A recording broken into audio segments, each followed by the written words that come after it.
লেবাননের আকাশে বারুদের গন্ধ আর কান্নার রোল। গত ২রা মার্চ থেকে দেশটিতে ভয়াবহ হামলা চালিয়ে যাচ্ছে ইসরায়েলি বাহিনী।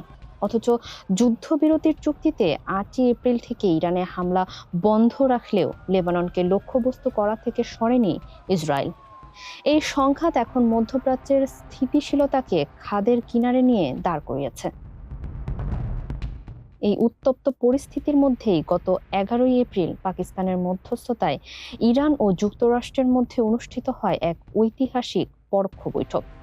২১ ঘন্টার শ্বাসরুদ্ধকর আলোচনায় লেবাননে হামলা বন্ধ, হরমুজ প্রণালীর সংকট এবং ইরানের জব্দ করা সম্পদ ফিরিয়ে দেওয়ার মতো স্পর্শকাতর বিষয়গুলো উঠে আসে। কিন্তু কোনো সুনির্দিষ্ট সমঝোতা ছাড়াই দুই দেশের প্রতিনিধিরা ইসলামাবাদ ত্যাগ করেন।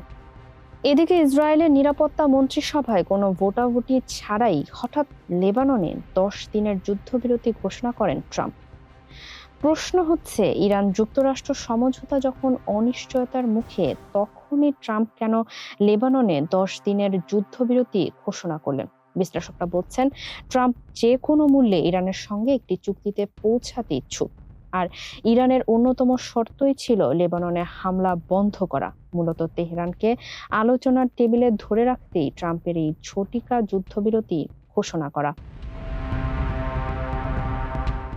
এদিকে বিনা ভোটাভুটিতে এই ঘোষণায় ক্ষুব্ধ হয়েছেন ইসরায়েলি প্রধানমন্ত্রী বেনিয়ামিন নেতানিয়াহু, যার ফলশ্রুতিতে যুদ্ধবিরতি কার্যকরের ১ ঘন্টার মধ্যেই তা লঙ্ঘনের অভিযোগ উঠেছে ইসরায়েলের বিরুদ্ধে। লেবাননের দক্ষিণাঞ্চলে এখনো চলছে গোলাবর্ষণ আর নজরদারি অভিযান। এই যুদ্ধের চড়া মূল্য দিতে হচ্ছে সাধারণ মানুষকে।